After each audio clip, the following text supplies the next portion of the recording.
So our main message here today is to try and increase awareness in the community that it isn't okay to be providing immigration advice to people unless you've got a licence.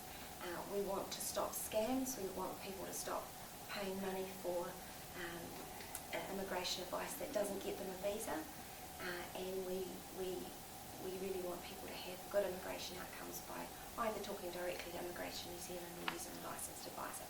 So yeah, we've seen in the Samoan community that there are problems with people providing unlicensed immigration advice. Last year we prosecuted a man based in Porirua in New Zealand. His name was Mewhata Toso, and he was sentenced to 10 months home detention and had to repay his victims. We do know that it happens in the Samoan community, and that's why we really want to increase awareness both here in Samoa and also in the Samoan communities in New Zealand, that it's not okay to provide immigration advice without a licence. The recommendation is firstly go to Immigration New Zealand. It's free. That's the authoritative source for immigration. You can use the website or you can talk to them on the phone.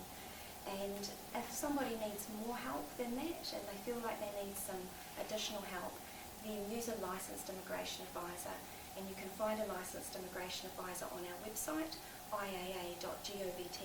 You can search by location, so you can search in Samoa.